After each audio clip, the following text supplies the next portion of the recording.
Sabe aquele calafrio?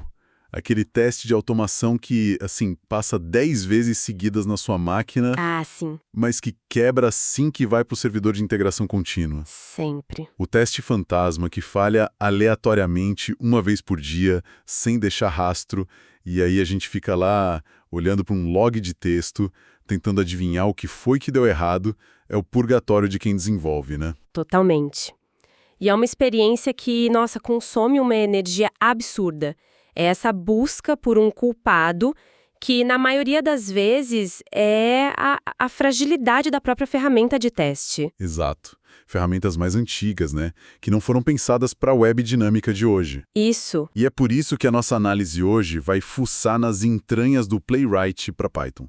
A gente está com a documentação oficial aqui, e a nossa missão é destilar não só o que ele faz, mas por que ele representa uma mudança de filosofia. Vamos entender como ele domina o navegador de forma confiável e principalmente como as ferramentas dele podem de fato nos devolver horas de vida. E um ponto crucial logo de cá. Embora a gente fale muito em testes, o Playwright é uma ferramenta de automação web completa, tipo extração de dados, gerar relatórios, tirar screenshots de centenas de páginas. Qualquer tarefa que envolva um navegador, ele pode fazer. Certo. O segredo que a gente vai ver em detalhe é a filosofia de espera automática, ou auto-waiting. É o que está no coração da robustez dele. Ok, então vamos começar pelo alicerce. Como é que o Playwright pega as chaves do carro e começa a dirigir um navegador? Então, a ideia central é criar ambientes que são descartáveis e totalmente isolados. Você não simplesmente abre o Chrome. Não é tão direto assim. Não. Primeiro você escolhe o motor Chromium, Firefox ou WebKit, que é o motor do Safari. E a partir daí, o Playwright te dá o que ele chama de Browser Context. Browser Context. Pensa nisso como uma janela anônima, turbinada. É uma seção de navegador zerada, sem cookies, sem cache, sem histórico.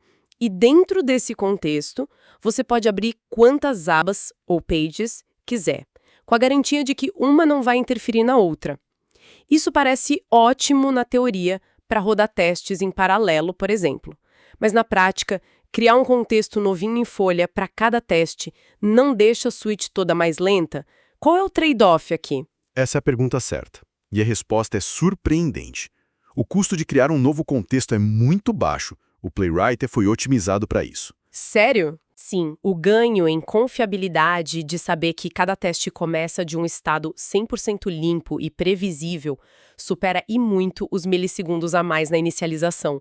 É o fim daquele problema clássico onde o login de um teste vaza para o próximo e causa uma falha em cascata. Entendi. A previsibilidade vale mais que a velocidade bruta de setup. E dentro desse Browser Context, o que mais a gente consegue controlar? Ah, é aqui que o Browser Context vira uma verdadeira máquina do tempo e espaço para o desenvolvedor. Pense em duas superpotências que ele te dá: emulação de cenários e diagnóstico pós-mortem. Ok. Na emulação, você pode testar como seu site se comporta para um usuário em Berlim, com o idioma alemão, fuso horário diferente e numa rede 3G lenta. Tudo isso sem sair da sua cadeira. Você configura geolocalização, locale, time zone, tudo no contexto. Nossa, isso já mata uma classe inteira de bugs que só aparecem em condições super específicas. E o tal do diagnóstico pós-mortem. Essa é a solução para o clássico "na minha máquina funciona". O contexto pode ser configurado para gravar um vídeo de toda a execução do teste com um Record Video Dir. Um vídeo? Sim, um vídeo. E além disso, ele pode gerar um arquivo HAR com Record Har Path. Um arquivo HAR é como a caixa preta de um avião, só que para o seu navegador. Ele grava absolutamente tudo que a página pediu para a internet. Cada imagem, cada chamada de API, cada fonte, é um diário completo da comunicação. Exatamente. Se o teste quebrou, você tem a cena do crime gravada em vídeo e a escuta de toda a conversa de rede. Ok, então temos o palco montado. Um navegador limpo, isolado, com uma página em branco e ainda por cima com câmeras e microfones gravando tudo. Mas um palco vazio não conta história. Como a gente faz os atores, os botões, os formulários entrarem em cena e atuarem de forma confiável?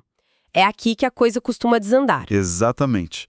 E é aqui que o Playwright introduz sua peça mais importante, os locators. Locators. Ferramentas mais antigas nos ensinaram a pensar assim.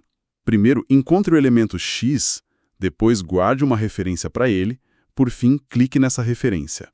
Essa abordagem, chamada de Element Handle no mundo Playwright, e hoje desencorajada, é a receita do desastre. Por quê? Parece lógico, né? Parece. Mas a web moderna é um organismo vivo. Entre o momento em que você encontra o elemento e o momento em que você clica, ele pode ter sido removido do DOM, substituído por outro ou coberto por um pop-up. Ah, claro. Você está segurando uma referência para algo que pode não existir mais ou não estar mais clicável. É como ter as coordenadas de GPS de um carro em movimento. Certo, a informação ficou obsoleta quase que instantaneamente. Como é que os locators resolvem isso? Eles invertem a lógica. Em vez de coordenadas de GPS, o locator é uma instrução, uma receita. Você não diz o botão está aqui, você diz Playwright, quando eu mandar, encontre o botão com o texto entrar e clique nele. Você cria uma descrição do que quer. Exato. E o Playwright só vai executar essa receita no exato momento da ação, como um clique. E o mais importante, ele vai esperar. A famosa espera automática.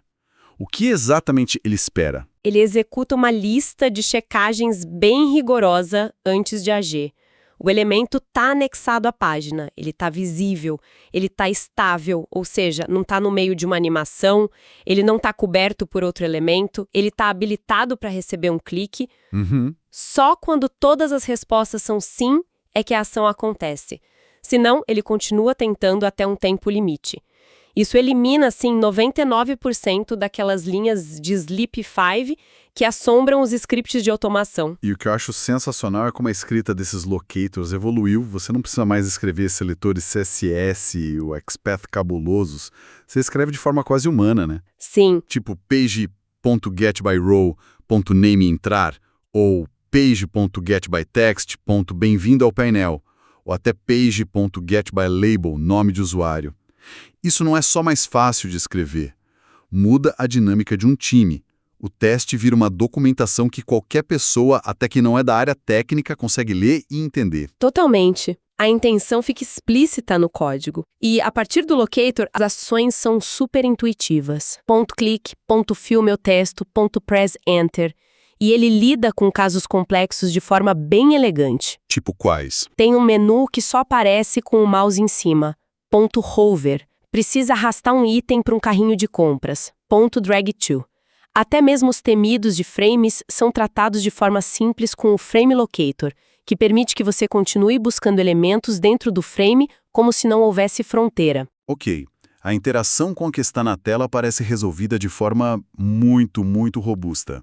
Mas e quando o problema não está na tela?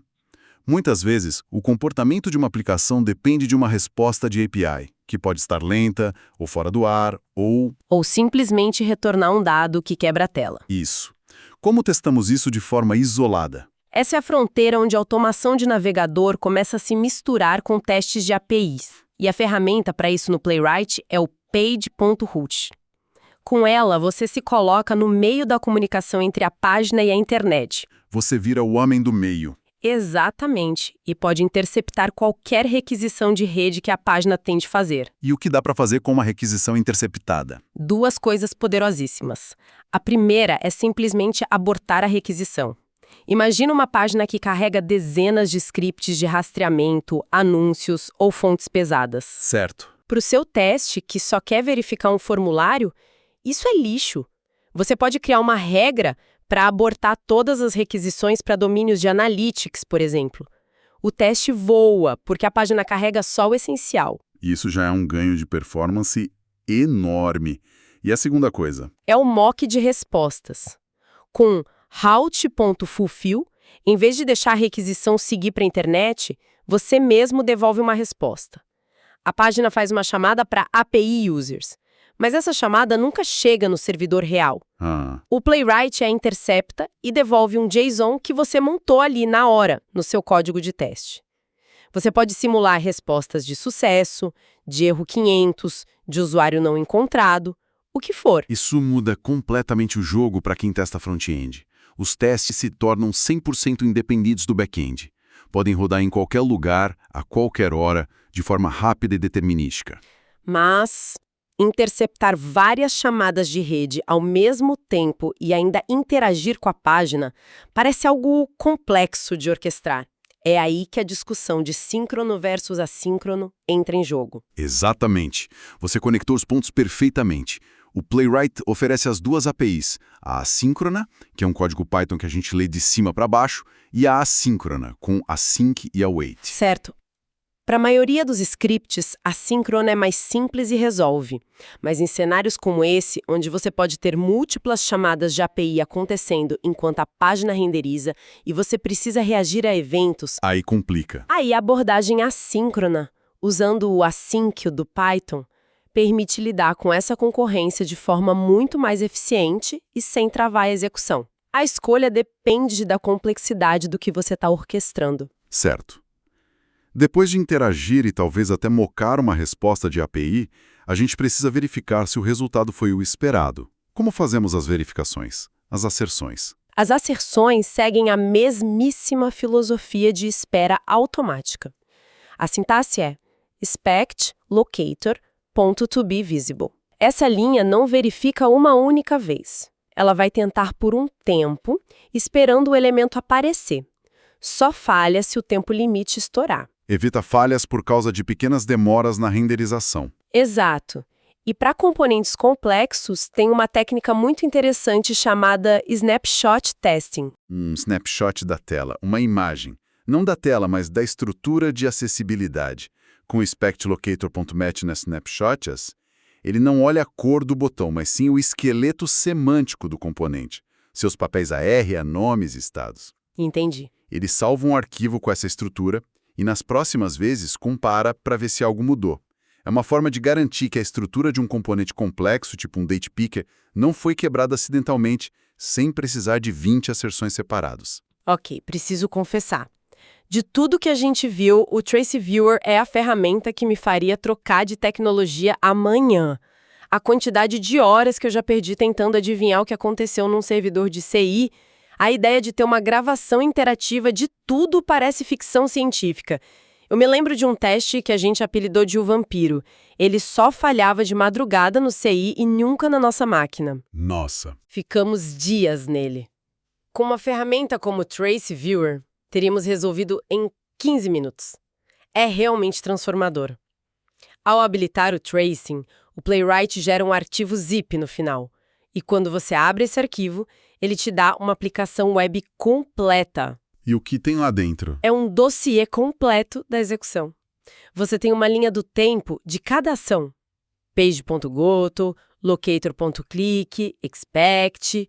Para cada ação, ele mostra um snapshot do DOM antes e depois. Caramba! Você pode navegar e ver a página exatamente como ela estava em cada milissegundo. Tem os logs do console do navegador, a pilha de chamadas do seu código e, o mais importante, aquela aba de rede com o registro completo de todas as requisições, igualzinho ao arquivo RAR que a gente mencionou.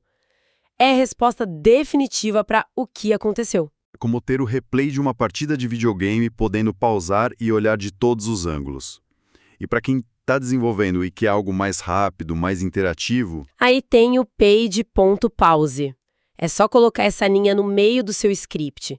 A execução vai parar ali, o navegador vai abrir na sua frente com uma janela do Playwright Inspector e você pode testar locators, avançar o script passo a passo, é o modo de depuração ao vivo. Bem prático. E claro, a integração com o PyTest via plugin, que organiza tudo e adiciona comandos úteis, como pular um teste para um navegador específico. Fantástico. Então, vamos amarrar tudo isso. A jornada que a gente fez aqui foi desde entender como o Playwright cria um ambiente de navegador seguro e isolado, com o Browser Context, passando pelo coração da ferramenta, que são os locators, com sua filosofia de receitas e espera automática, que tornam as interações robustas e o código legível, e terminando com o arsenal de diagnóstico, desde a interceptação de rede para simular qualquer cenário de API, até o Trace Viewer, que é essa caixa preta que nos permite viajar no tempo para entender uma falha. A mensagem é clara, o objetivo é tornar a automação web menos um exercício de adivinhação e mais uma prática de engenharia. Exatamente. E isso nos leva a um pensamento final, uma provocação. O Playwright está borrando as fronteiras entre automação de navegador e testes de API. Com recursos como interceptação de rede e a capacidade de usar arquivos RAR para mocar respostas complexas, surge uma questão. Até que ponto os testes de navegador poderiam substituir os suítes de teste de API dedicadas, pelo menos para aplicações onde o front-end é o principal consumidor dessas APIs? Não é uma resposta simples, mas fica a reflexão sobre como o conceito de teste de ponta a ponta está evoluindo e se tornando cada vez mais poderoso e autocontido.